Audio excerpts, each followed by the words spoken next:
O meu mundo começa quando abro as janelas enquanto chove.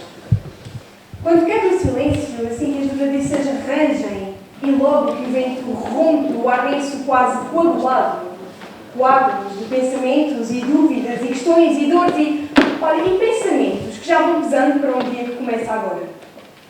O meu mundo começa quando abro as janelas pela manhã, quando vejo no reflexo emaciado do vidro gelado tudo aquilo que eu quis ser. É nesse momento que eu destranco quem sou, permitindo-me agora ser quem um dia quis que eu fosse. O meu mundo começa quando abro as janelas pela manhã.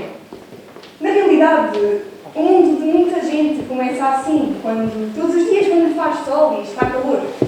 Quer dizer, quando faz sol e está bom tempo, porque quando o calor é demais também incomoda. E quando se lembram de começar o dia, porque quando o calor, às vezes já vai tarde quando o dia começa. Enfim, o mundo de muita gente começa assim, quando lhes convém. Quando os pássaros cantam lá fora e até dá vontade de abrir janelas à oportunidade da vida. Hoje acordei, não era cedo nem tarde, mas era dia. E como sempre, o meu mundo começa quando abro as janelas pela manhã. Desta vez chovem gotas de água lá fora. Ensinou-me a vida que não se abrem janelas enquanto chove. Ensinou-me desde sempre que quando o fazemos a chuva entra e depois já trabalho para quem limpa. Mas eu aprendi sozinha a destrancar quem sou todos os dias, para que assim eu possa ser quem eu quis em todos os outros. Ainda que tenha de limpar tudo o que aprendi, todo o chão molhado pela chuva, o meu mundo começa todos os dias. Até nas manhãs mais chuvosas. E se abrir as janelas significar que posso ser quem eu sempre quis ser, faça chuva ou faça sol, o meu mundo vai começar todos os dias, durante todos os que tiver, até ao fim do último. Custa o custar, tenho eu que... Esqueçam.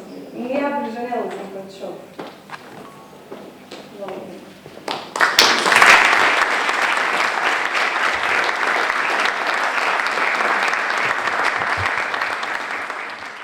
Com a permissão do Senhor.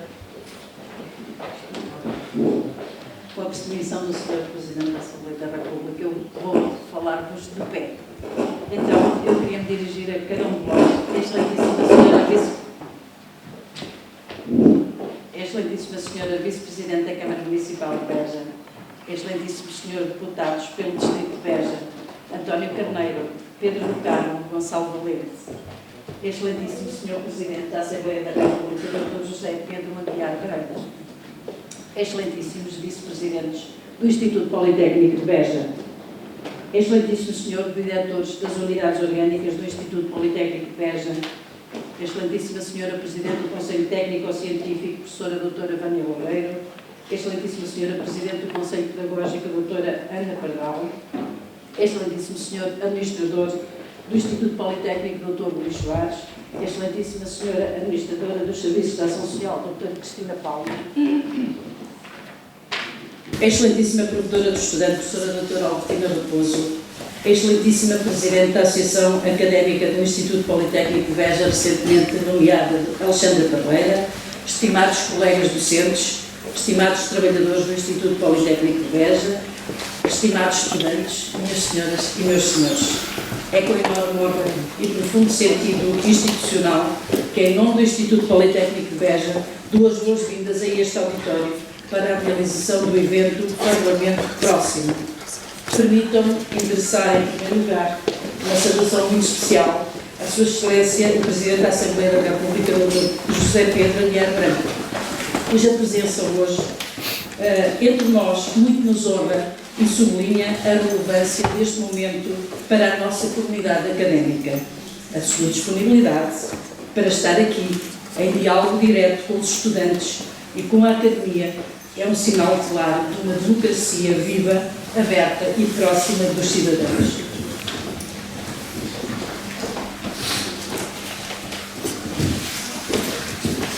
Desculpe, isso aqui de pé não dá de jeito. O evento que hoje aqui nos reúne tem um significado que vai muito além da sua dimensão formal. Ao trazer o Parlamento até junto de uma instituição de ensino superior, estamos a reforçar uma ideia essencial. As instituições democráticas existem para servir os cidadãos e ganham força quando se aproximam, explicam e dialogam. Num tempo marcado por rápidas transformações sociais, tecnológicas e políticas, torna-se cada vez mais importante que os jovens compreendam como funciona o coração da nossa democracia representativa, a Assembleia da República, e qual o papel que cada cidadão pode e deve ter na construção do bem comum. A instituição de ensino superior, as instituições de ensino superior têm uma missão que ultrapassa a transmissão de conhecimentos técnicos e científicos. Cabe-nos também formar cidadãos conscientes, críticos, informados e participativos. A democracia não é um dado adquirido. Aprende-se, exercita-se e aperfeiçoa-se todos os dias. É por isso que iniciativas como esta se alinham plenamente com os valores que orientam a nossa instituição. Valorizamos o pensamento crítico, o debate fundamentado, o respeito pela diversidade de opiniões e o compromisso com a cidadania ativa. São esses princípios que sustentam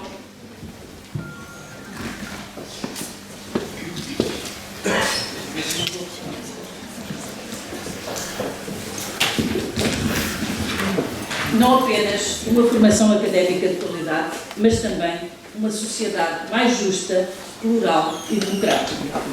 A Assembleia da República, enquanto órgão representativo de todos os portugueses, é o espaço de excelência onde se discutem ideias, se aprovam leis e se fiscaliza a ação governativa. É ali que se traduz em decisões concretas a vontade popular. Conhecer o seu funcionamento é compreender melhor os direitos, os deveres e as responsabilidades que decorrem da vida em democracia. A presença conjunta neste auditório de autoridades, docentes, trabalhadores e estudantes reflete bem a importância simbólica e institucional deste encontro, demonstrando o respeito que todos devemos às instituições do Estado de Direito Democrático. Dirijo, em particular, uma palavra aos nossos estudantes. A participação cívica não se esgota no ato de votar, embora seja fundamental. Ela manifesta-se também na capacidade de questionar, de se informar, de participar e de contribuir para a sociedade de forma responsável e construtiva. A democracia precisa do vosso envolvimento, da vossa exigência e da vossa visão crítica sobre o futuro.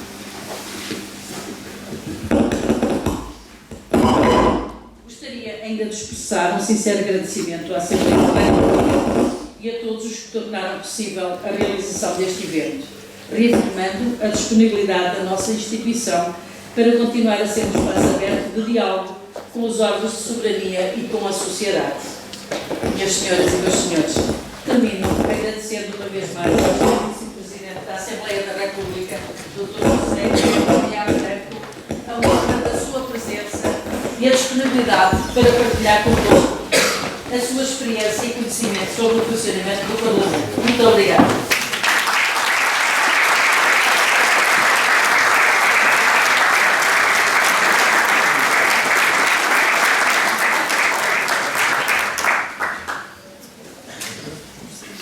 Bom dia a todos. Primeiramente, quero cumprimentar o excelentíssimo Presidente da Assembleia da República, Dr. José Aguiar Branco. Quero também cumprimentar os senhores deputados eleitos pelo Circuito Eleitoral de Beja, o Gonçalo Valente, o Pedro Deputado também o António Carneiro. Muito obrigado pela vossa presença também. Quero também agradecer a presença da senhora vereadora Viviana, também por nos estar aqui também. Também cumprimentar a nossa Presidente de Itabeja, a professora doutora Maria Fátima Carvalho, também os restantes elementos da direção de Itabeja que encontram-se aqui presentes, também os respectivos diretores das unidades orgânicas, os estudantes aqui presentes e também os meus colegas da Associação de Estudantes, minhas senhoras e meus senhores.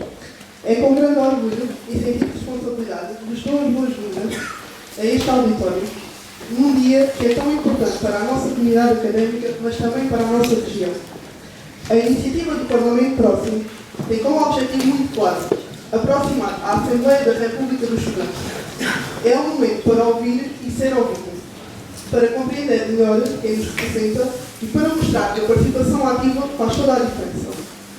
Quando os representantes políticos se aproximam das pessoas, criam-se laços de diálogo, confiança, fortalecendo assim a nossa democracia. Para nós, estudantes de IPBEJA, esta visita tem um significado bastante especial.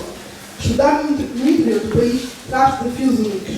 Muitas vezes sentimos que estamos longe dos grandes centros de decisão e que as nossas dificuldades nem sempre são bem compreendidas. Por isso, a presença do Sr. Presidente da Assembleia da República, dos Srs. Deputados e a representação da Câmara Municipal de Beja é um sinal de atenção à juventude, à educação e à nossa região. O Instituto Politécnico de Beja tem um papel essencial no desenvolvimento do distrito e do Alentejo. Aqui formam profissionais, nascem ideias, desenvolvem-se projetos e ajudam a comunidade a crescer. O IPBEJA não é apenas uma instituição de ensino, é um motor de desenvolvimento regional, valoriza o talento local e cria oportunidades para que os jovens possam crescer e permanecer na região. Enquanto associação académica, acreditamos que os jovens, principalmente os estudantes, devem participar ativamente na sociedade. Não queremos ser apenas os receptores de decisões, queremos também contribuir para as suas soluções. Queremos partilhar ideias sobre a fixação dos jovens no interior, a criação de oportunidades de emprego e também o acesso aos serviços essenciais e a valorização do ensino superior público. Existem desafios que sentimos todos os dias: conciliar estudos e trabalhos, encontrar alojamento acessível e lidar com transportes limitados. A desertificação do interior é uma realidade que afeta diretamente os estudantes e a sustentabilidade da região. Mas também encontramos nesta mesma região enormes potencialidades. O Alentejo tem cultura, história, recursos naturais e talento humano. E o IPBEJA trabalha todos os dias para potencializar essas vantagens através dos seus estudantes. Vendo este auditório com um grande número de representantes estudantes dos diferentes cursos que nós temos, fico muito contente e percebemos que os jovens do interior também estão atentos e motivados e estão dispostos a construir um futuro melhor para o seu país. Momentos como este mostram que a política pode estar próxima da realidade das pessoas e que a voz dos estudantes importa. Quero agradecer à Sra. Presidente de IPBEJA, à direção da instituição e a todos os que tornaram esta iniciativa possível. Um agradecimento especial ao Sr. Presidente da Assembleia da República, aos Srs. Deputados e também à representação da Câmara pela vossa presença e disponibilidade. A vossa proximidade é um incentivo para todos nós, estudantes, a participar mais e acreditar que a vossa voz, enquanto estudantes, faz completamente a diferença. A democracia constrói-se todos os dias com participação, diálogo e proximidade. Esperemos que este encontro seja um passo nesse caminho e que daqui surjam ideias, projetos e parcerias que possam fortalecer o IPBEJA e estudantes e principalmente a nossa região. Muito obrigado a todos e muito obrigado por estarem aqui conosco.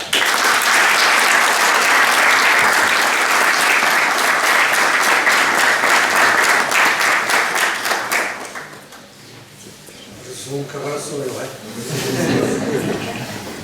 Muito bem. Ouvem bem assim ou ouvem bem assim? Se ouvirem bem assim, facilita a nossa comunicação. Ora bem, eu agradeço a possibilidade de estarmos aqui hoje a trocarmos algumas impressões. O meu desafio é eu fazer aqui uma curta introdução e depois podermos fazer um debate aberto, absolutamente livre, fazerem as perguntas todas que quiserem, aquelas que parecem ser as mais complicadas, os seus deputados responderão, aquelas que são as melhores, respondo eu, mas dizer que se sintam absolutamente à vontade para colocarem aquelas perguntas que sei que hoje, inclusivamente, são objeto de alguma crítica, análise, relativamente ao que se passa no Parlamento, à forma como se discutem as ideias, estejam à vontade para compreenderem e poder eu também, e os seus deputados, esclarecer aquilo que for preciso ser esclarecido. Portanto, à vontade, em absoluto. Eu só queria fazer uma introdução com 3 ou 4 pontos que são essenciais. Nós estamos a viver momentos muito desafiantes, estamos a viver momentos muito desafiantes à escala internacional, mundial, europeia, portuguesa. Os tempos que estamos a viver são tempos que vão e exigem muito de nós.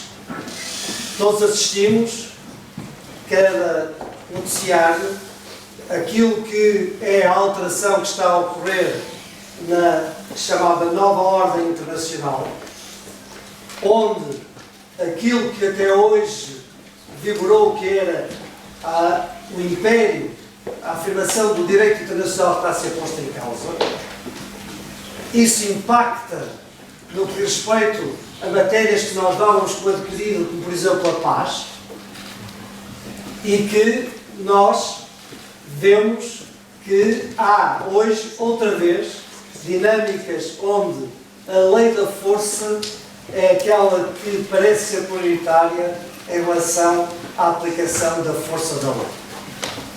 E nós não podemos ter a arrogância intelectual de acharmos, todos nós, os mais novos e os mais velhos, que somos uma geração que vai passar ou passa à margem daquilo que outros no passado passaram, que não desejavam, mas que tiveram a desdita de viverem sem paz, sem liberdade, e que também não desejavam que isso acontecesse, e aconteceu. E, portanto, sem dramatismo, nós devemos ter a consciência que aquilo que estamos a viver é algo que obriga à nossa mobilização coletiva e individual. Eu vejo, e bem, muita gente nova, e quem está aqui viveu só em democracia, em liberdade, com a felicidade de poder se exprimir e dizer aquilo que pensa sem ter condicionantes, de poder circular na Europa e em todo o mundo, mas em particular na nossa Europa, sem conhecer aquilo que era a condicionante das fronteiras, mas não foi sempre assim. Eu ainda sou do tempo em que não havia liberdade de expressão, não havia liberdade de circulação, em que aqueles valores que vocês vivem e sentem como respirar, não foi sempre assim. E para quem olhar para a história universal, ainda pode verificar com mais precisão que os 80 anos que nós temos de paz na Europa é um oásis no que diz respeito à história universal. A Europa sempre foi foco de conflitos, sempre foi luta pela dimensão da afirmação, inclusive imperialista, e que, a seguir à Segunda Guerra Mundial, é que se criaram as condições para que a harmonia entre as nações, nomeadamente as europeias, permitisse que nós tivéssemos tido este, digamos, este oásis de desenvolvimento, de bem-estar, e que, de certo modo, nos foi iludindo também, nos abordezando, achar que a democracia, a liberdade era um dado adquirido e que já não era matéria que nós precisávamos de cuidar e de regar e de construir todos os dias para que ela se mantivesse. E, portanto, a exigência também dos mais novos estarem atentos. Eu tenho 5 filhos e todos do mesmo casamento e casado há 46 anos. Mas tenho esta particularidade, que é, tenho as minhas filhas mais velhas têm 40 e poucos anos e os mais novos têm 24 e 26 anos e, portanto, significa que tenho uma dimensão geracional que faz com que eu compreenda também muito daquilo que são os desafios que os jovens hoje têm e que se confrontam para que possam também se sentir realizados e iniciar as suas atividades profissionais. Mas para além de tudo isso, que são as exigências daquilo que tem a ver com a nossa realização própria, hoje, efetivamente, a dinâmica da preservação da democracia, da liberdade e daquilo que tem a ver com a nossa vivência harmoniosa em conjunto é novamente prioritário. Eu, quando foi 25 de Abril, de 1974 tinha 17 trânsitos para os 18 e entrava na faculdade, nunca pensei que 50 anos depois tivesse que estar outra vez a defender estes valores, estes princípios que nos permitem ter uma vivência em comunidade, que é aquela que nós todos desejamos. Portanto, este espaço é um espaço que é um espaço de afirmação, de mobilização e de intervenção. E a primeira mensagem é esta. É preciso intervir, é preciso mobilizar, é preciso a presença física também entre nós para que nos façamos compreender melhor. O que é que eu digo a presença física e eu elogio estes auditórios? Nós hoje, e é verdade, fazemos uma vivência da nossa vida em conjunto muito baseada nas redes sociais. E as redes sociais, que são uma forma de comunicação que estão aí e são essenciais, trazem-nos uma realidade que é uma realidade de passagem das mensagens que podem ser manipuladas, podem ser editadas, que são manipuladas, que são editadas. Temos confusão entre aquilo que é a verdade e aquilo que é a mentira, aquilo que são as mensagens curtas que são passadas e que os chamados soundbites, ou então aquilo que é uma determinada expressão que ilude em relação àquilo que é depois a substância e o conteúdo. Há pouco espaço para nós podermos conversar e ir mais profundamente no debate que temos para fazer. Inclusivamente, o grau de exposição é muito diferente. É muito diferente eu estar num computador sozinho em contacto com 1 milhão de pessoas, mas não estou exposto, não tenho a espontaneidade. As pessoas não podem olhar para os meus olhos para saber se eu estou a falar verdade ou mentira, se estou a transmitir com genuinidade aquilo que eu penso ou não, e fazem o seu juízo de valor de uma forma que é, as mais das vezes, que objeto daquilo que são as técnicas de comunicação, que muitas vezes não correspondem à realidade. E tudo aquilo que é o antídoto, que eu acho que é importante para nós combatermos, e que andamos todos a ver como é que se pode combater as fake news, a edição, a manipulação da mensagem que é passada. Eu, não tendo varinha mágica, acho que às vezes os métodos mais antigos são talvez mais eficazes, que é nós expormos, que é nós falarmos diretamente, que é nós sermos confrontados com aquilo que cada um tem para dizer, que no contacto direto é muito mais exigente, obriga-nos a expor-nos muito mais, obriga-nos as nossas características de convencer e de argumentar sejam mais exigentes, mais profundas. A democracia dá-me trabalho, é preciso estudar muito, é preciso respeitar a diferença, e para eu fazer o contraditório da diferença obriga a que eu tenha conhecimento. Não é só um momento de um TikTok ou um momento de um Instagram que passa algo que parece que é e afinal não é. E portanto, Sr. Presidente, estes momentos responsabiliza-nos a todos e, julgo eu, é um antídoto bom para nós ultrapassarmos algumas das dificuldades que temos da nossa sociedade em conjunto, nos tempos modernos, que é sermos escravos e reféns dos filtros, que são filtros que, ao fim e ao cabo, fazem com que muitas vezes a realidade não seja aquela que é aquilo que nós vemos na dimensão virtual. O Parlamento, numa democracia representativa, é o coração da democracia.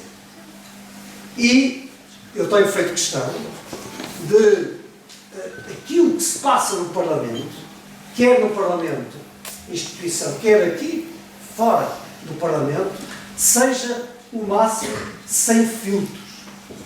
Seja o máximo sem filtros. Porquê? Porque não há nenhum deputado que tenha sido convidado para fazer parte do Parlamento. Não há nenhum deputado que tenha entrado pela porta do lado para estar no Parlamento. Qualquer um de nós, desde o deputado menos conhecido ao Presidente da Assembleia da República, recebeu um mandato do povo português. Está em representação. E a democracia isto não é uma coisa menor, é a mesma coisa maior. Significa que num país onde as eleições são livres, diretas e universais, e onde não há, esperemos que por muito tempo e sempre não haja suspeitas de fraude, significa que o Parlamento é a expressão da nossa sociedade. Significa que o Parlamento não é a causa das coisas, é a consequência das coisas. Significa que resolver coisas que nós gostemos mais ou menos do que se passa no Parlamento não é a razão do problema, não reside lá. Reside na pluralidade da nossa sociedade, naquilo que tem a ver com a expressão que os portugueses fazem e que, ao respeitarmos, e temos que respeitar, e é assim que deve ser, as diferenças, se nós queremos e se achamos que um mandato não é bem exercido, seja no conteúdo, seja na forma, todos nós somos corresponsáveis, porque somos nós que colocamos no nosso Parlamento aqueles que são os nossos representantes. E por isso, contrariamente ao que muitas vezes dizem, é inadmissível que seja isto ou que seja aquilo, é indevido ou que é que pode ser isto, não. Pelo contrário, tem de ser nu e cru, porque enquanto que eu numa rede social posso julgar que algum de nós, ao fazer assim ou assado, que é aquilo que corresponde àquela realidade que está na rede social, se eu vir sem filtros, se eu estiver e puder assistir ao conteúdo do que cada um de nós diz, à forma como eu represento o meu mandato, eu estou a receber a informação toda que permite que eu faça no meu pleno juízo a avaliação do julgamento político do que alguém que eu elegi faz e se o modo como faz corresponde ou não corresponde ao exercício correto do mandato que eu dei. Isto para mim é a essência da democracia. O regime democrático existe não só para ir ao agrado que eu individualmente acho, mas ir ao agrado daquilo que é o que os portugueses acham. Eu não posso achar que a democracia funciona bem quando está só inclinada para o meu lado. Eu tenho que achar que a democracia funciona bem desde que ela represente a pluralidade e de forma legítima de todos aqueles que votam. E devo dizer que em Portugal a abstenção temos que combater. A abstenção tem diminuído o uso dos atos eleitorais, ela diminuiu. Significa que há uma pluralidade de representação da nossa sociedade. Muitas vezes dizem assim, mas o Parlamento está muito fragmentado e que há muita pluralidade, e às vezes até se faz isso com um juízo quase crítico de uma coisa que não devia ser. E eu pasmo, porque a pluralidade, a fragmentação, que não é só uma realidade portuguesa, nós até comparamos, bem ou mal, comparamos bem na perspectiva com outros parlamentos. Vamos à Espanha, vamos à França, vamos à Alemanha, vamos à Inglaterra, vamos na nossa Europa, assistimos há toda uma pluralidade e uma fragmentação muito importante. Significa que essa é a expressão da fragmentação e da pluralidade que a nossa sociedade tem. E se nós achamos que deveria ser menos plural porque algumas forças políticas podem ser mais gente e por isso terem mais adesão, façam-na assim, em contos como nós estamos aqui a acontecer, que vão para o campo, que vão para o terreno, que têm que convencer outros de que a minha posição é que é a posição maioritária que deve haver na nossa sociedade. Mas para isso eu tenho que trabalhar muito, conhecer muito, isto não é uma coisa dos políticos, isto não é uma coisa dos outros. A pior expressão que nós temos em português é o é preciso. É preciso fazer isto, é preciso fazer aquilo, é preciso e tal. E depois quando vamos ver quem é que faz o que é preciso, isto não é para bem, porque aquilo é uma... eu tenho que trabalhar no meu escritório, tenho que trabalhar na minha empresa, tenho que trabalhar no meu... tenho isto para fazer, e nunca vemos como prioritária a coisa comum. Nós temos o melhor jogador do mundo, temos os melhores arquitetos do mundo, temos os melhores cientistas do mundo. Portanto, é um problema genético, nós não temos a melhor sociedade do mundo. Não é um problema genético, nós não temos o melhor sentido de intervenção pública, de dever de intervenção pública do mundo. É que não colocamos na prioridade da nossa ação coletiva dar-nos esse espaço. É muito exigente que nos expõe, é verdade. O grau de escrutínio que existe hoje é muito forte, ainda bem.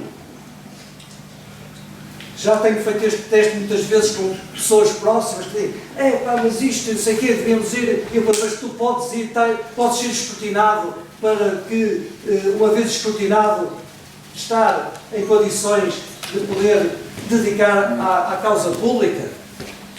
É porque aqueles que se dedicam à causa pública têm um grau de exposição e de escrutínio que devia ser reconhecido e devia ser até um fator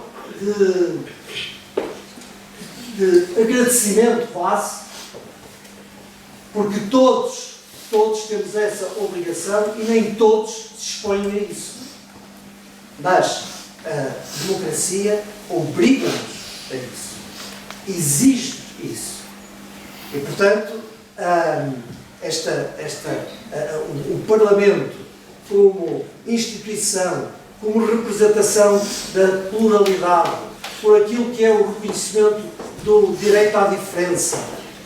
Por exemplo, quando na Casa da Democracia alguém acha que não pode ser dito isto não é em termos de educação e de urbanidade, é em termos de discurso. Porque uma coisa é a liberdade de expressão, outra coisa é o respeito, a urbanidade e a forma como uma pessoa faz uma discussão. E a liberdade de expressão não se confunde com educação, respeito e urbanidade. Mas a liberdade de expressão, o direito a eu poder exprimir as minhas ideias, por mais abjetas que eu acho que elas são, esse direito, no dia que nós acharmos que há um político que pode dizer ao outro que essa ideia não pode ser aqui dita, estamos a voltar a 24 de abril de 1974. Porque o confronto e o combate das posições diferentes fazem-se e tem de ser pela via do contraditório e não pela via do cancelamento. Eu posso discutir tudo. Eu devo discutir tudo. O direito à diferença é estruturante de uma democracia. Só que há muito trabalho. É mais fácil calar do que eu contraditar. E os jovens ou menos jovens, têm de saber que para eu poder ter uma posição maioritária, para eu poder convencer os outros a seguirem aquilo que é importante para o meu país, dá trabalho. É preciso conhecimento, é preciso estudo. Em 50 anos de democracia nós já tivemos maiorias muito variadas. Mais à esquerda, mais à direita. É normal, faz parte da nossa democracia. O que nós não podemos, e vivemos tempos perigosos nessa matéria, é não discutir as ideias.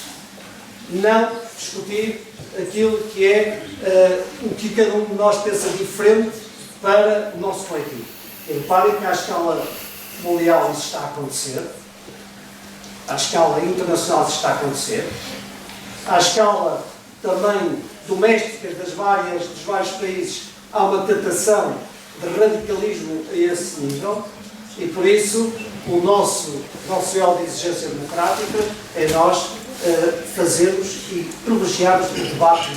Por isso, no Parlamento, contrariamente ao que às vezes dizem, na Casa da Democracia é inadmissível que se diga isto, não, na Casa da Democracia será um lugar, por excelência, onde tudo pode ser dito, desde que seja dito com urbanidade, com respeito e com educação. Porque mesmo alguma coisa que seja dito e que possa eventualmente constituir um crime, se a liberdade de expressão for usada de forma menos responsável e ao ser menos responsável possa constituir a prática de um crime, num Estado de Direito Democrático, quem faz a qualificação e a avaliação de se algo é crime não é o Parlamento, são os tribunais. E nós não podemos confundir as coisas. Porque se confundir as coisas, eu estou a confundir censura com aquilo que tem a ver com a penalização do mau uso da liberdade que eu tive, e ao usar mal a liberdade que eu tive, eu sou responsável e sofro as consequências penais que estão definidas na nossa Constituição, estão definidas na nossa lei, e há uma entidade que as aplica que se chama tribunais. O tempo em que um político julgava outro político brasileiro acabou. E isto, parecendo uma coisa menor, não é. É mesmo uma linha estruturante de um Estado de Direito democrático. E nós temos que saber conviver com a crítica, saber conviver com a diferença, contraditar e, por via disso, o Parlamento chegar aos consensos. A rua serve para se manifestar, o Parlamento serve para chegar a consensos. E reparem que eles têm chegados, mesmo no nosso Parlamento, quando se diz que há muita tensão e que há, às vezes, zonas de algum extremismo, etc. Eu tenho dito, a democracia funciona. O governo governa, o orçamento é aprovado, há leis que são discutidas, há maiorias que se formam de forma variada e nós temos que deixar isto que é um registro de naturalidade e que é um registro normal da democracia. Portanto, mobilização, participação, estudo, conhecimento, responsabilidade, cada um sentir que aquilo que faz e cada um de nós faz é corresponsável do todo e, portanto, começa por mim próprio, eu refletir sobre mim próprio, o que é que eu estou a fazer antes de dizer e de imputar a responsabilidade ou a culpa ao outro, é o que é que eu faço para que a nossa democracia seja melhor, é aquilo que os novos tempos exigem. Porque a democracia, como disse o Sr. Presidente da República, a pior das democracias é melhor que a melhor das ditaduras. E, felizmente, os mais jovens não sabem o que é viver sem liberdade. Eu desejo que não saibam isso, mas para que não saibam isso, ela não cai do céu, a liberdade, a democracia, e é sobre nós todos que a temos construído em momentos como este, e debate, em conversa e em trocas de impressões como esta. O meu desafio agora é que coloquem todas as perguntas que queiram fazer quanto àquilo que se passa, se desejarem saber no Parlamento, como é que ele funciona, porque é que em determinada situação isto foi feito assim e é feito assim, que possamos expor tudo aquilo que nós achamos, porque estas iniciativas visam isso, visam mostrar que o Parlamento não é uma instituição que está lá em Lisboa e que é o lugar de alguns políticos, se dissermos uma versão mais populista, que é o tacho para alguns, porque não é, é a expressão da representação mais nobre que tem a democracia e que compete-nos a nós, cidadania, sermos exigentes na avaliação, na crítica e depois exercermos, quando exercemos o voto, ao premiar aqueles que representam bem aquilo que foi o nosso voto e a penalizarmos aqueles que violaram o voto e a forma que eu desejava que eles representassem a minha posição na sociedade. É este o desafio, é nós fazermos ou uma catarse coletiva ou uma avaliação daquilo que é a qualidade do exercício democrático no Parlamento e na nossa sociedade. Muito obrigado.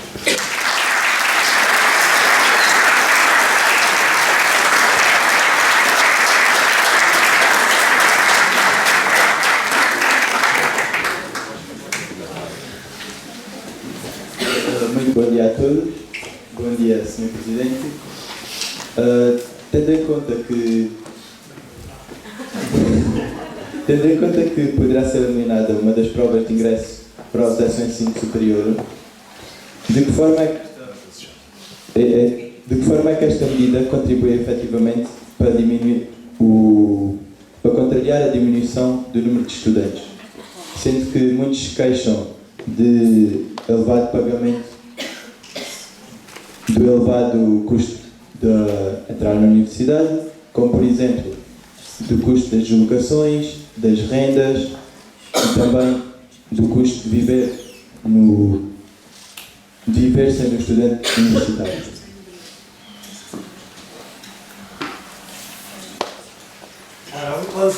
Vamos enquadrar bem o nosso debate. Os seus representantes de cada grupo parlamentar desejaram opinar sobre estas matérias. Assim, eu sou o Presidente da Assembleia da República e a lógica da minha intervenção tem a ver com o coletivo da Assembleia da República, a democracia, aquilo que deve ser a possibilidade de todos poderem apresentar e discutir as suas ideias, como é que funcionam, os projetos de lei, as resoluções, como é que os debates ocorrem na Assembleia, mas eu não estou aqui a representar uma determinada força política. Ou seja, eu não estou, embora seja uma determinada força política, eu, enquanto Presidente da Assembleia da República, sou equidistante, não devo sequer fazer pronunciamento em concreto sobre se estou mais próximo do que o Governo faz ou do que a oposição acha, se uma determinada matéria deve ser ou não conduzida na forma política desta ou daquela direção, porque estaria a violar o meu princípio de imparcialidade e de equidistância. E por isso, perguntas que desejem que sejam mais focadas no que diz respeito à avaliação crítica ou menos crítica em relação ao atual Governo, eu e os seus deputados que estão aqui presentes e que legitimamente representam formas diferentes de ver aquilo que são as medidas que são tomadas, têm toda a liberdade para poderem fazer, se assim desejarem, as clarificações em relação a outras, aquela que está a colocar.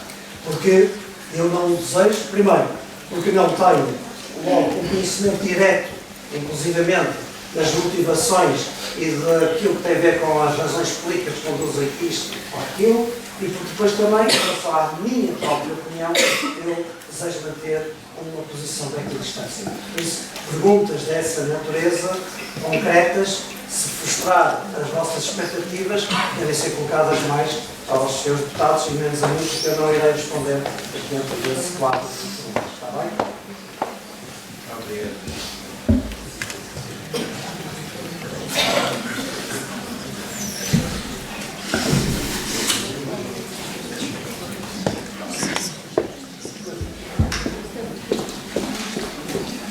Podem perguntar outras coisas difíceis, seguramente, ou então fico com uma ideia errada de que a comunicação, quando diz que o Parlamento isto, o Parlamento aquilo, afinal não. Eles acham. Antes de mais, bom dia. Sr. Presidente, o interior do país continua a perder jovens, apesar de ser frequentemente referido como uma prioridade política. Na sua perspectiva, o que é que tem falhado até agora nas políticas para o interior?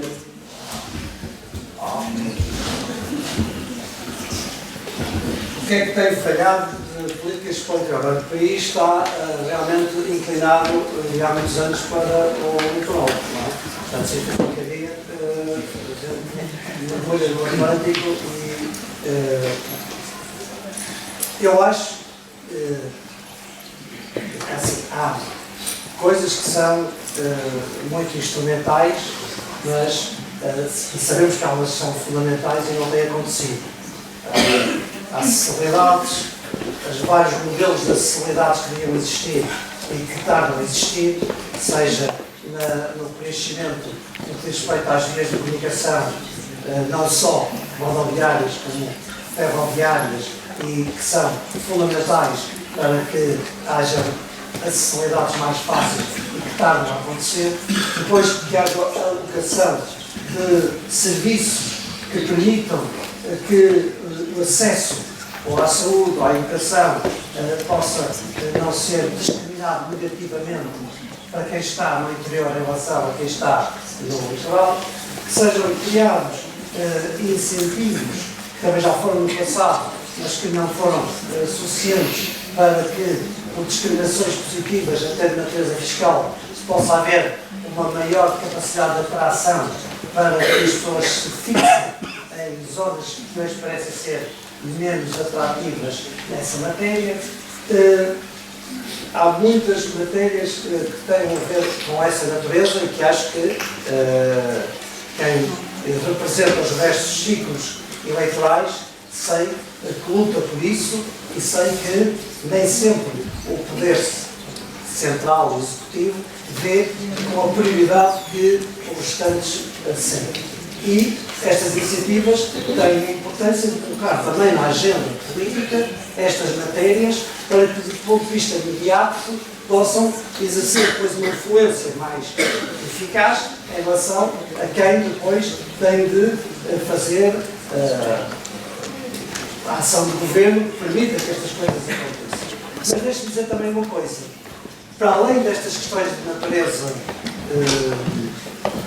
muito prática, há também questões de educação e de cultura que muitas vezes são bloqueadoras de haver essa facilidade de mobilidade das pessoas para outras áreas geográficas. Não pondo em causa tudo isto que eu disse, que é, se calhar, um elemento fundamental, o que eu vejo muitas vezes é que, enquanto noutras geografias as pessoas, mesmo os jovens, com facilidade, ainda hoje, vão mais depressa, se for preciso, para Valladolid ou para Lyon e não vão para a Guarda. E muitas vezes não é pelas condições de serem melhores ou piores. Há uma dimensão de avaliação diferente daquilo que é estar até longe ou próximo da família, dos seus, que parece que se for para ir para uma determinada zona, ela é mais facilmente ultrapassável do que for de Porto para Viseu.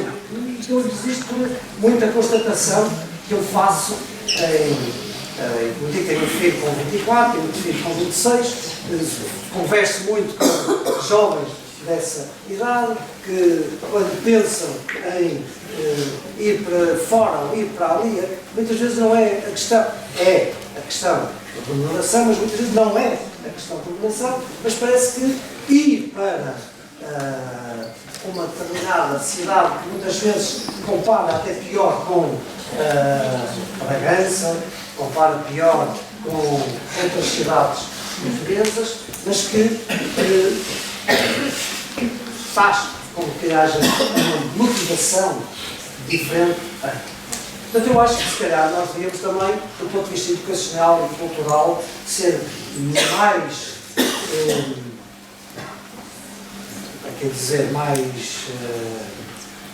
eficientes em fazer uma cultura e uma educação que levasse também os jovens e aqueles que iniciam a sentir que esta coesão territorial também faz por eles terem disponibilidade para poderem ir para outras regiões do nosso país, que não seja só aquelas que vão para fora muitas vezes para zonas que falam de experiência própria, de conhecimento próprio, onde a oferta, se calhar, não é tão boa quanto aquela que o nosso próprio país dá.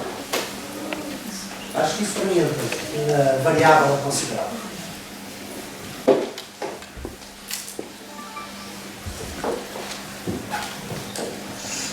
Lá em cima, faz favor.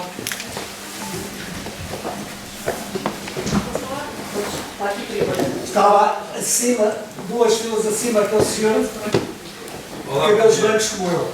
Muito bom dia. Eu chamo Augusto Dança e sou professor aqui.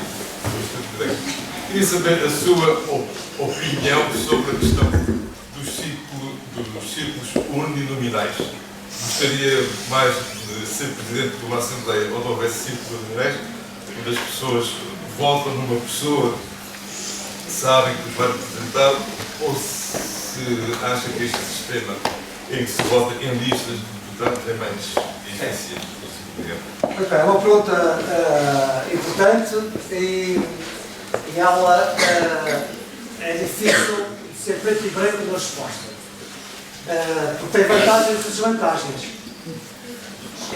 Eu diria, depois há questões de natureza técnica, mas eu diria que deveríamos.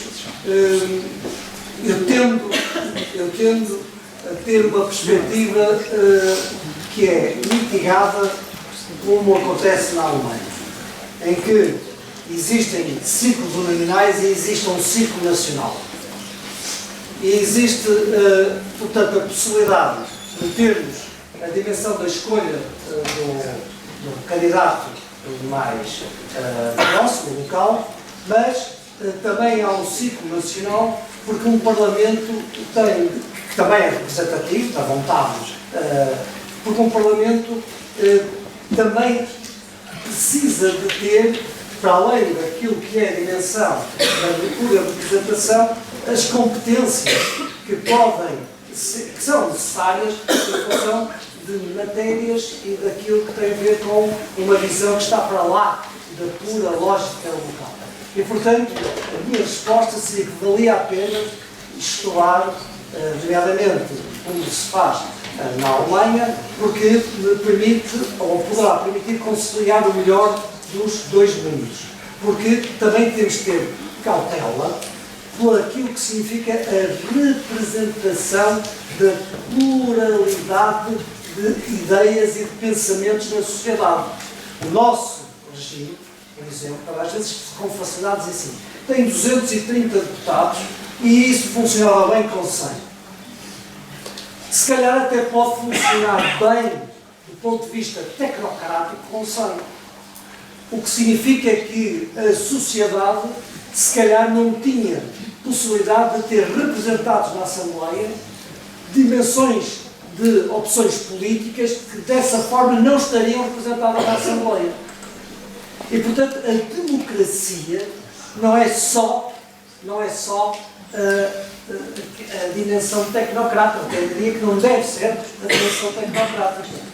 Perguntamos, mas é bom ou mau que um partido que tem 6 deputados esteja presente na Assembleia? É bom ou mau que o Partido Comunista Português, que tem 3 deputados, tenha ou não tenha, se houver essa dimensão da sociedade, que tenha a sua representação parlamentar? É bem ou mau que uma iniciativa liberal que tem 6 deputados, ou 8, ou tenha ou não tenha representação parlamentar? É que se nós reduzimos para 100, o risco é da bipolaridade e será que isso é saudável para a nossa cultura democrática? Para a nossa cultura democrática? O próprio ciclo nominal tem a vantagem de eu escolher, realmente de forma mais direta. Quando isso acontece no Reino Unido, eles têm uma democracia estabilizada há 300 anos, 400 anos, se nós não tivermos uma cultura democrática suficientemente participativa, também temos risco do populismo se expressar de uma forma mais forte em cada círculo uninominal, e agora, caricaturando, quem oferecer mais varinhas mágicas vai ter mais votos e vai conseguir ter mais representação porque o círculo unional também favorece a dimensão da personalidade de uma forma mais forte. Portanto, eu tenderia, em tese, para achar que o modelo que agregasse as duas devia ser aquele que devia ser, digamos, estudado com mais assertividade, mas com esta atenção.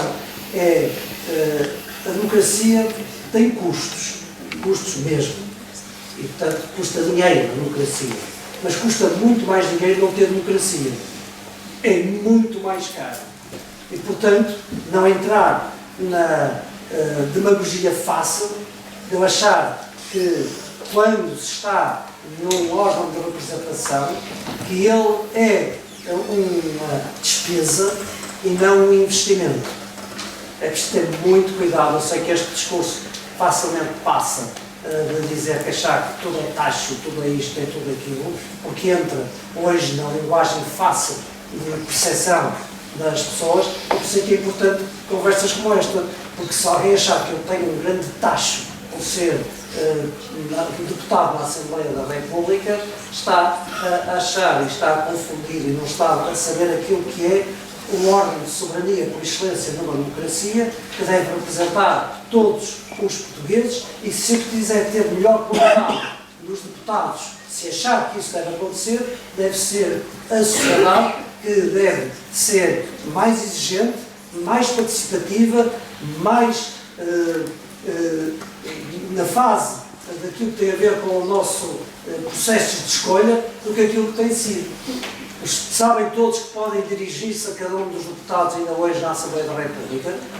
Sabem que todos nós temos um e-mail e que podem exorcir a minha cabeça dizendo: o Sr. Presidente, o senhor foi inacreditável, deixou o deputado lá falar quando não devia. Vocês sabem que podem fazer isso. www.parlamento.pt, podem dizer a mim, podem dizer a qualquer um dos seus deputados que aqui está presente. A interação com o seu eleito pode acontecer. Não temos esse hábito e essa prática. E, portanto, ainda há muito para explorar no que diz respeito à interação entre o eleitor e o eleito. E depois não me digam também que mesmo num regime onde não há uma dimensão muito personalizada, digamos assim, em relação ao deputado, eu creio que cada eleitor, quando vota PCP, ou quando vota Chega, ou quando vota Partido Socialista, ou outra força, tem um determinado padrão de expectativa em relação àquilo que vai ser o exercício desse mandato. Pode não ser em relação ao deputado A, B ou C, mas sabe o que é que nos espera se for uma destas forças a ter mais força ou menos força. Portanto, não há aí um engano, e por isso é que eu costumo dizer que, eu repito, o Parlamento não é a causa, é a consequência. E nós devemos todos estar bem cientes de que assim é, para podermos mudar, se achar que deve ser mudado, a correlação das forças políticas do Parlamento. Mais, também essa rapariga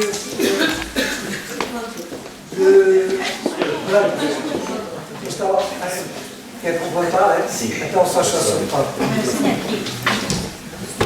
Mas desculpa, mas com a autorização do Sr. Presidente, só para complementar a intervenção, vos dizia minha, mas dar o meu contributo, a minha reflexão, que acho que todos os dias fazer é uma reflexão. O Sr. Presidente, de forma brilhante, explicou as questões da adaptação da democracia, e eu queria complementar, se tiver permitido, da reflexão que faço, que a questão da aplicação da democracia também tem sempre uma questão cultural. Por isso nós estamos sempre repetidamente a dizer que o modelo do país A é bom ou no país B, mas temos que perceber se esse modelo se adaptava à nossa cultura. Porque há sistemas democráticos definidos em África, onde quem sucede o rei, não é o seu filho mais velho, não é o seu filho varão, é o filho mais velho da sua irmã.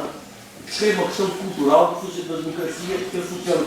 Nós temos exemplos no mundo, quisemos adaptar a nossa democracia a uma democracia ocidental, a determinados regimes, e vimos que falhou, que não funcionou. Ou seja, na democracia temos sempre que encarar nesta questão cultural. O sistema britânico, que é bicameral, que tem a Câmara dos Lordes, e eu recordo sempre que alguém perguntava se ele não se sentia incomodado por ser representante da Câmara toda a vida. Não, eu só sou membro da Câmara porque sou filho do meu pai. Mas isto há uma autonomia relativamente a todos os outros políticos, todos os outros poderes, que os outros deputados não têm. Se calhar Portugal lhes chama de funcionava, mas na Grã-Bretanha funciona, no Reino Unido funciona. E é preciso perceber que a democracia tem que se adaptar ao ciclo económico e ter uma questão cultural. Mas também agora, se me permite, também queria ouvir a opinião do Presidente, só no âmbito da reflexão, que tem a ver com os ciclos eleitorais. O nosso ciclo eleitoral de Beja, quando levar com os outros dois, Évora e Porto Alegre, elege 8 deputados. Nesta imensidão de território. Num terço do país, elege 8 deputados. Só a região do Algarve, comparando aqui mais próxima, elege 9 deputados. Ou seja, não tem havido a adaptação a um território que se mantém, mas que efetivamente perdemos a população. Por isso se diz, com muita frequência, somos poucos, que a nossa voz é mais difícil de ouvir. Não estaria nenhum momento fazermos uma reflexão da alteração dos ciclos eleitorais ou de haver aqui alguma outra compensação, ou como o ciclo nacional, ou ter em causa o território, ou de haver até aqui alguma alteração, já que se fala de alterações para financiamento comunitário, nomeadamente os conselhos do distrito de Setúbal, nomeadamente Sines, Grândola, que têm muita população, pudessem pertencer aqui, e aí já havia uma alteração e já conseguimos eleger mais deputados. Era só essa reflexão e perdoa-me a minha outra A minha resposta em tese é sim, é evidente. Eu acho que deve haver uma revisitação e acho que, contrariamente àquilo que muitas vezes se faz, que é não se querer falar nas matérias, deve-se falar nas matérias. Eu sou o mais favorável a que não haja lógicas de tabus. Parece que as pessoas têm de ser com base em argumentos estudados, sólidos e sustentados, que se deve fazer a discussão em torno de matérias. E muitas vezes em Portugal essa situação não acontece, não é com base no conhecimento, no estudo e naquilo que é possibilidade, mas sim ao arrepio, ou antes, indo naquilo que tem a ver com as dimensões do interesse. E essas é que são, devemos sempre combater. Portanto, e por isso, quanto mais os expusermos em auditórios, em conversas, em necessidade de se argumentar e contra-argumentar essas matérias, eu acho que sim, e que numa próxima profissional possa ser também considerado esse tema, e pessoas até mais qualificadas do que eu, porque isso depois mexe com lógicas que têm a ver com aquilo que significa as consequências em termos de representação, e devemos ter todas as seguranças, não se deve deixar de pensar nisso. Estava primeiro ali uma... Sim, não sei qual é o nome, e depois passa, não? Então depois vai para ali, porque... Quem é que está aí? Primeiramente, bom dia. O meu nome é Maria Leonor, sou aluna na licenciatura em Serviço Social no Instituto Politécnico de Beja, mais especificamente na Escola Superior de Educação. E a minha questão é a seguinte: qual é a visão estratégica do poder político para a fixação dos jovens nesta região de baixa densidade demográfica, na qual a coesão social e o rejuvenescimento social é fundamental para o sucesso do processo de desenvolvimento? Algum dos senhores deputados quer falar sobre este tema?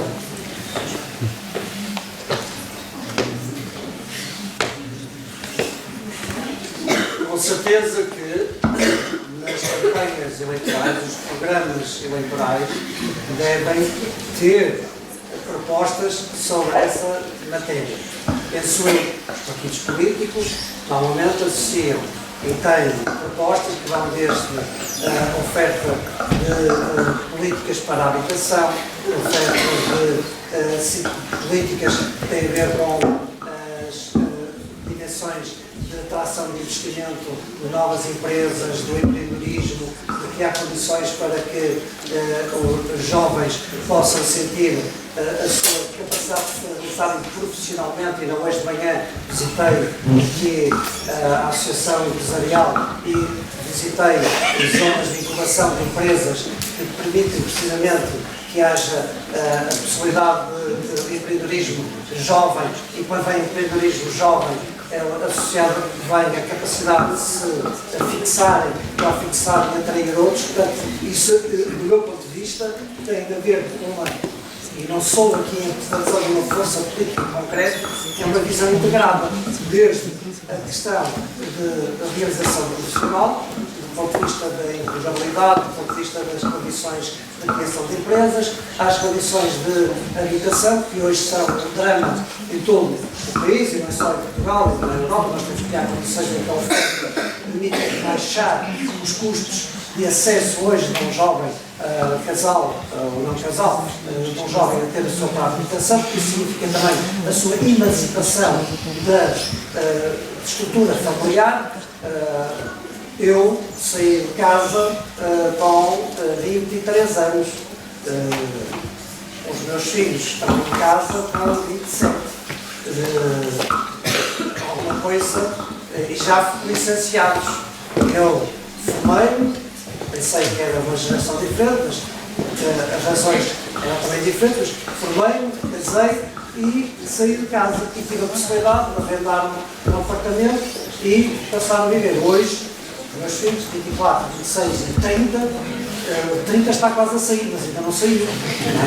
Portanto, dizia um amigo meu, qualquer dia tenho que chamar a GNR para ver se sai mesmo bem ou a mal, porque nós sabemos que há toda uma dificuldade que é uma realidade. Portanto, é uma visão integrada de várias, as forças políticas que depois na Assembleia da República fazem as respectivas propostas para tentar solucionar este problema, têm aqui e coloco novamente na agenda da prioridade das forças políticas esta realidade. Nós desejamos ter jovens que se fixem, as condições têm de ser, mas também vou lhe dizer, é preciso que haja uma educação e uma cultura que veja que vir para Beja, alguém do Porto, é melhor do que ir para Lyon. Ou ir para aquela cidade fraca de pós não sei de quê, que não dá melhores condições, mas não quer dizer que, e é bom, muito bom, os programas Erasmus são excelentes, porque abrem horizontes, abrem a capacidade concorrencial, abrem o conhecimento, eu sou o mais favorável a isso. Mas depois há aquela coisa que parece que se for em Portugal, e se for para ir para Porto Alegre, não é a mesma coisa que se for para ir para outra cidade qualquer, ali da Alemanha, não sei qual. Outra pergunta. O microfone zica da direita para a esquerda, por dentro, e tem vários esforços.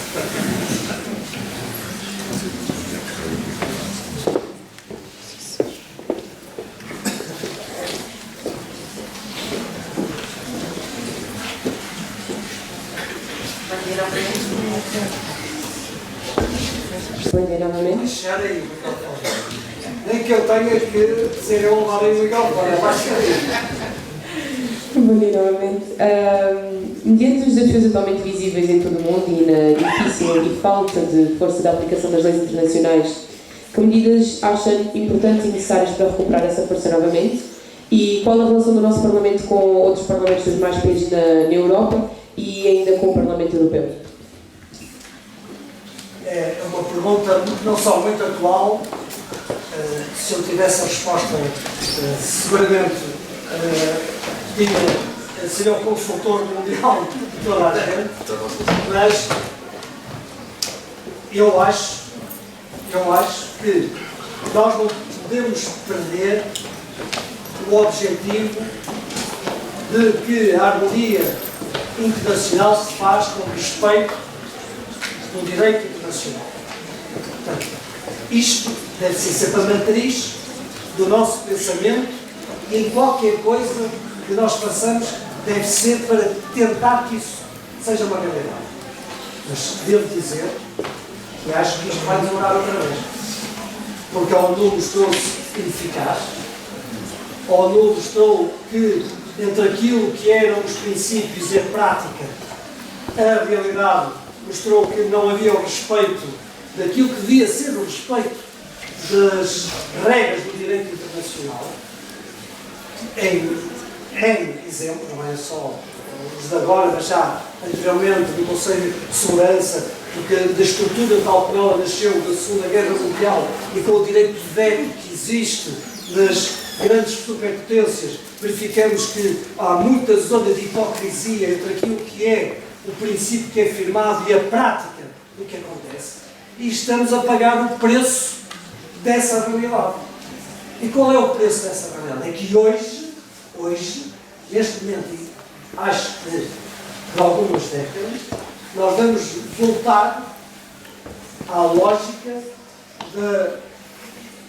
das alianças e daquilo que é a afirmação das esferas de influência das superpotências em relação à forma de fazerem à moda delas a respectiva harmonia ou desarmonia internacional. Portanto, eu acho que é romântico pensar que isso não está a acontecer. Está a acontecer.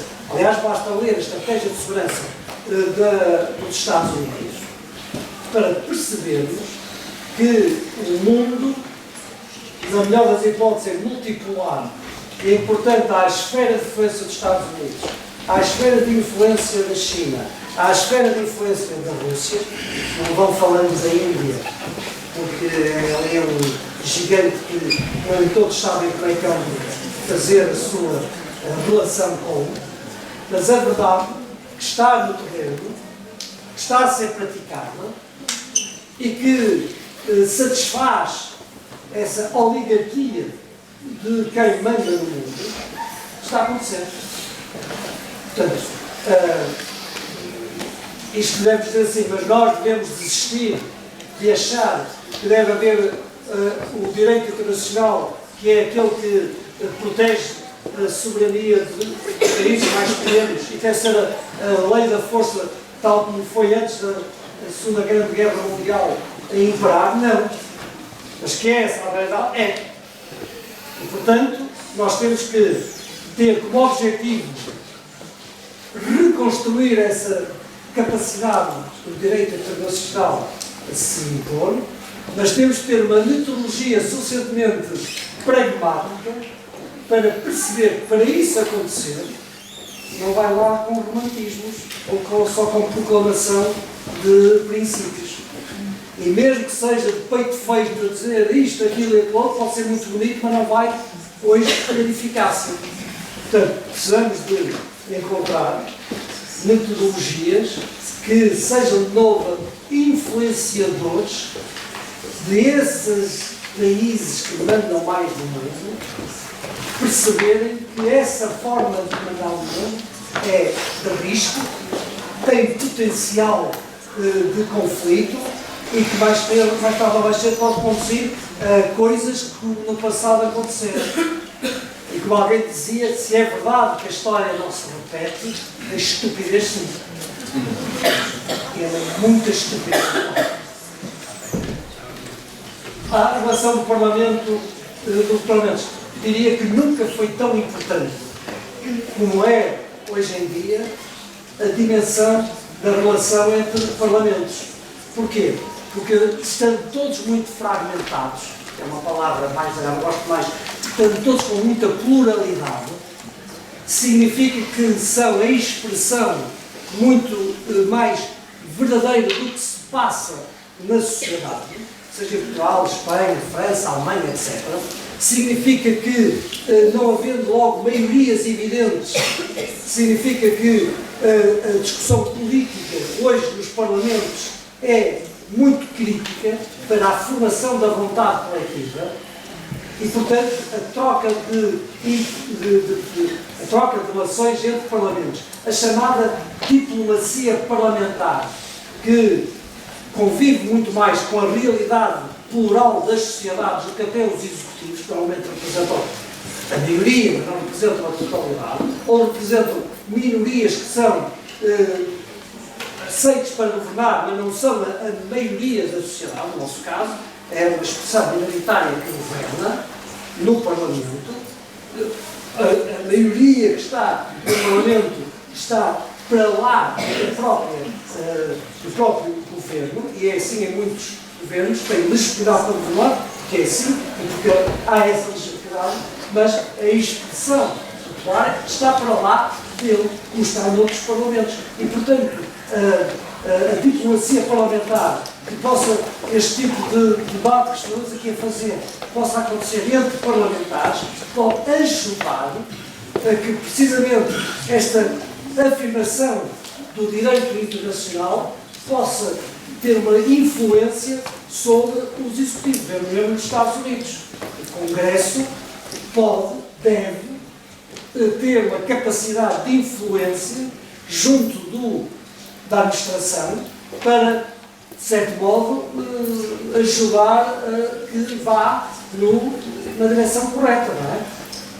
Para mim, nunca pensei que, em relação, sou da geração que foi formatada a ver os Estados Unidos como defensor das garantias, das liberdades e daquilo que era, na visão internacional, a parte boa, com todos os seus defeitos, mas a parte boa.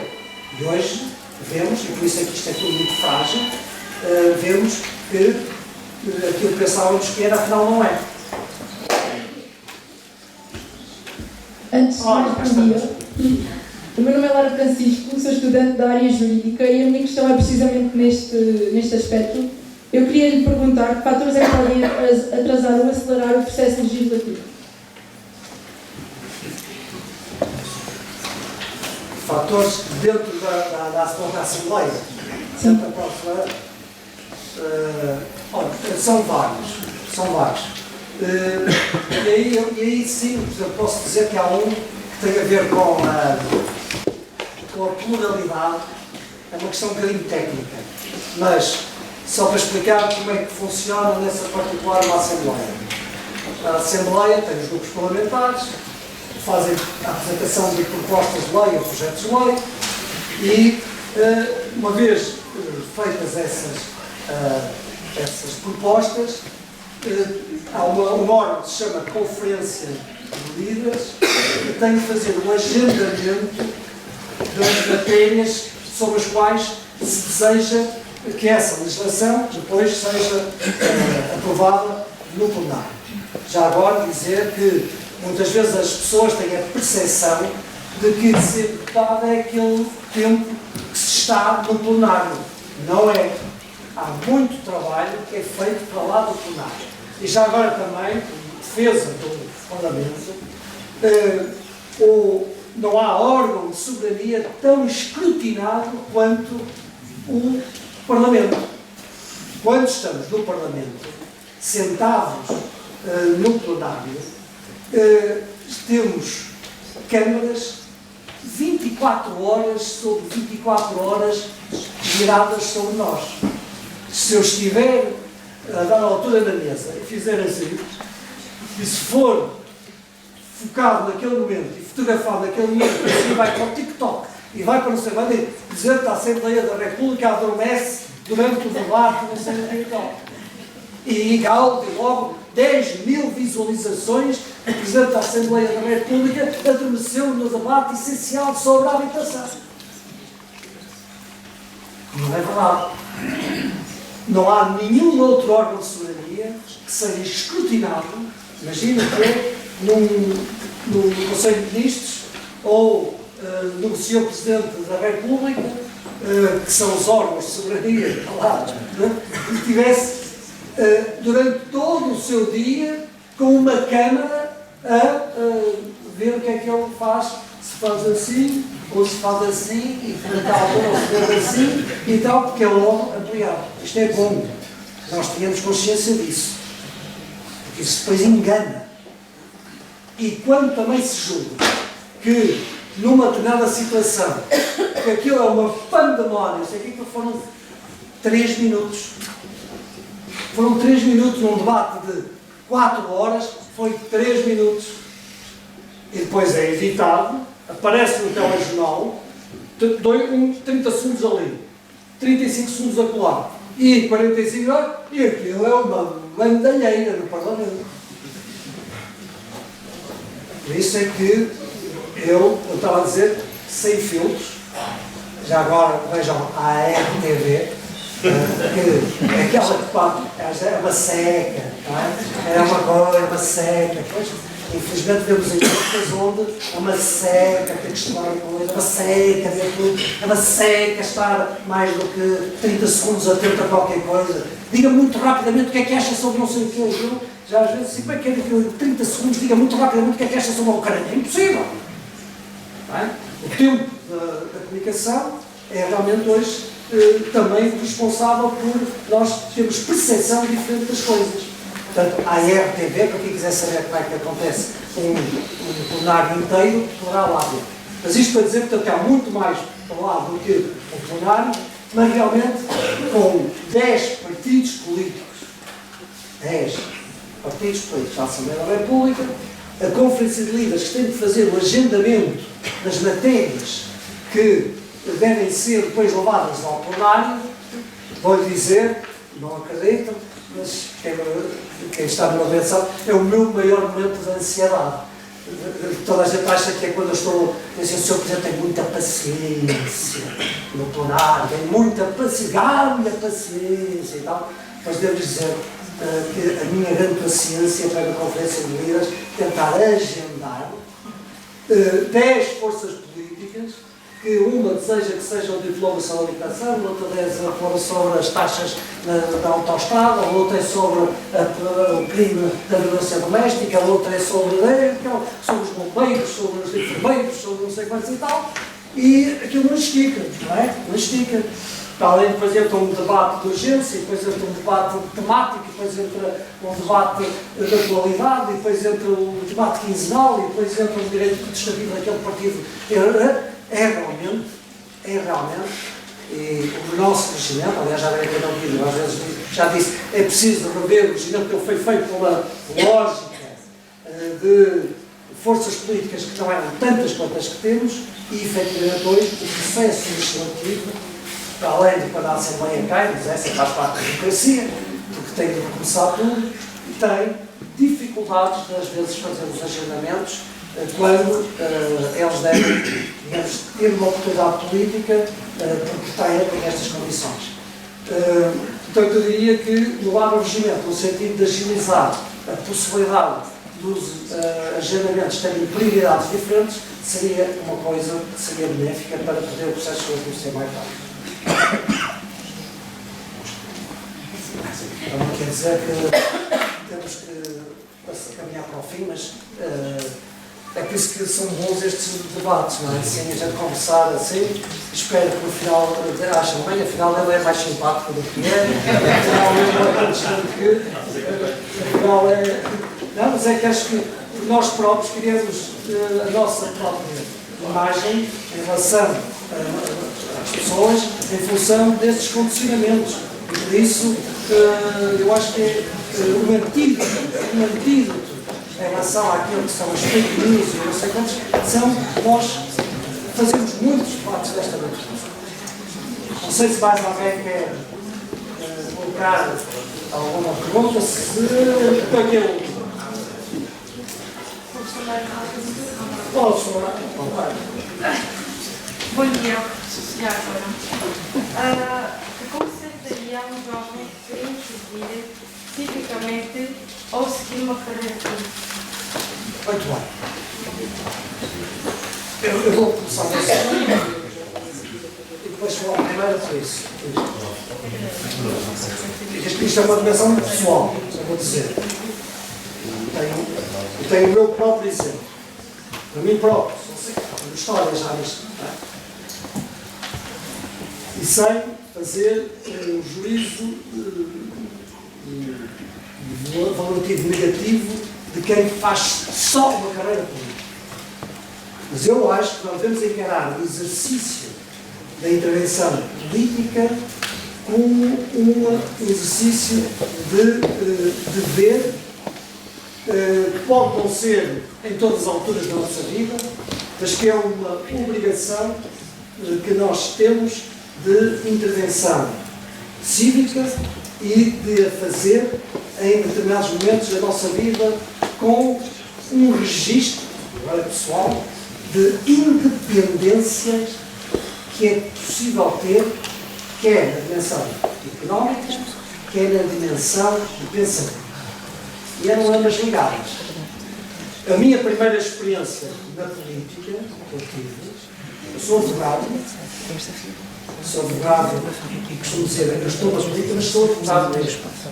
A minha primeira intervenção foi 22 anos depois de exercer a minha atividade.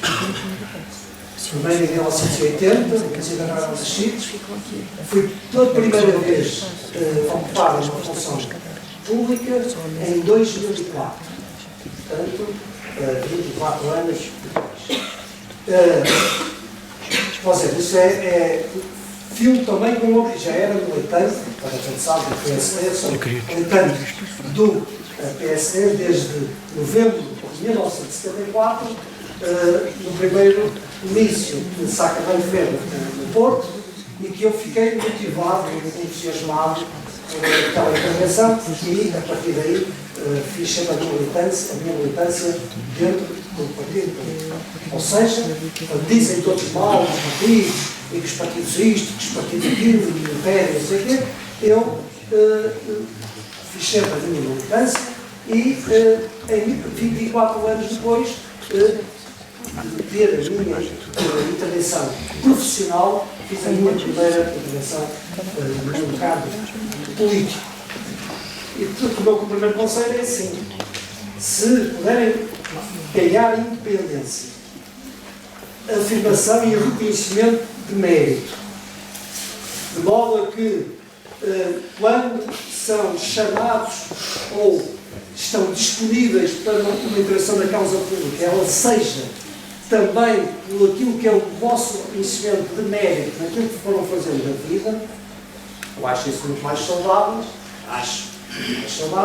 do que fazer a lógica de uma carreira política, que eu até tenho alguma dificuldade em perceber o que é isso, uma carreira política. Porque a política não é uma profissão em si, é uma dedicação a uma causa e que nós, finalmente, nos sentir mais ou menos contributivos para tudo que esperam de nós. Eu, em 2019, tinha renunciado a ser deputado e só voltei em 2024, já não pensava voltar a estas andanças, porque sensibilizaram de que a democracia está com riscos, a obrigação de mobilização e de intervenção é hoje ainda mais importante do que era há 7, 8, 9, 10 anos, e eu senti uma exigência cívica de o fazer. Portanto, o meu primeiro conselho é, porque nós mesmo, também dizem, às vezes a gente está nos partidos ou nas associações e não podemos ter liberdade de pensamento. Temos liberdade, depende de cada um de nós. Depende de cada um de nós. Eu sou militante do PSD durante já 50 anos e nunca tive nenhum condicionamento de achar bem ou mal. E isto existe e é possível. Claro que, ao longo de 50 anos, ora estive de acordo com uns, ora estive de acordo com outros, e a minha aproximação e a minha intervenção baseou-se também em função disso. Mas é possível eu ter liberdade de pensamento e depois, com tudo isso, porque a democracia obriga à existência de dimensão grupal, a democracia representativa obriga à existência de partidos, dá muito trabalho fazer o primeiro convencimento das coisas dentro das estruturas, seja nós quando temos que nos politécnicos, nas universidades, quando temos que viver com outros, temos sempre que ter mais trabalho de pessoas, não só cada um de nós a fazer muito bem, mas a dimensão global e a existência de partidos é importante. Portanto, primeiro, eu acho que a carreira deve ser ter na nossa cabeça que nós podemos ser independentes, poder pensar para a nossa cabeça e, quando não concordarmos, poder dizer não, até sair, porque não temos nenhum condicionamento de dependência. É o meu conselho. Quanto a ser jovem, não é? E o que é que na primeira parte foi a primeira pergunta, foi o que é que torna uma pessoa jovem intervir, não é? Nada não. Há muitas formas. Mas eu dizia assim, e isto é igual em tudo, não estejam à espera que eu vou buscar. Porque às vezes as pessoas pensam assim, o que é que eu é que tenho que ir à procura, eu é que tenho que dar trabalho, mas eu tenho é que saber se me identifico mais com a força A, B ou C, se é pela via do associativismo ou pela via da participação numa ONG ou numa... Há milhares de possibilidades associativas, desde partidos políticos, de juventudes ou de outras associações. E se dizem mal, e se acham que uma determinada jovem, uma determinada juventude partidária é horrível, como é que ela muda? Como é que ela muda?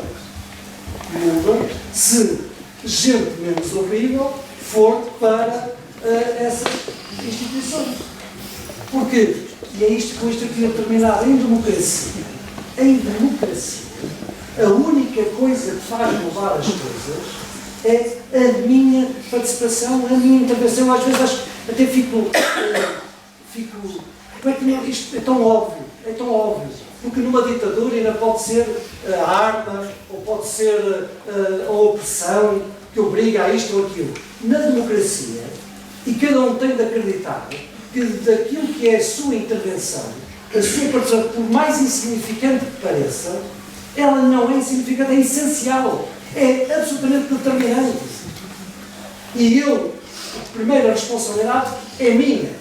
Eu, quando passei a participar, ninguém me veio chamar, vem buscar, vem dizer assim, eu estou aqui, o que é que estou à espera que alguém me venha pedir para eu ir? Não, fui à procura. E não venham dizer que hoje, com tanta oferta, não há onde poder ir. E depois vão dizer assim, mas eu fui lá em uma seca, uma hora a falar, não sei o quê. Para ser menos seca, é preciso que haja mais que transformem aquilo em menos seca. Não conheço outra modalidade. Não conheço. Aplicado a tudo. Portanto, antes de eu achar que são outros que não têm responsabilidade, eu devo olhar para mim próprio. O que é que eu estou a fazer?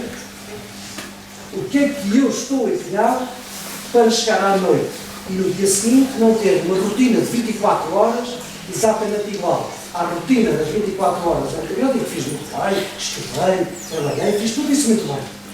E a outra parte, que é da minha dimensão de ação pública, o que é que eu fiz? Não fiz nada? Então, primeiro, olho para mim próprio e seguramente vais encontrar onde poder exercer a cidadania. Tenho certeza disso. Muito obrigado a todos.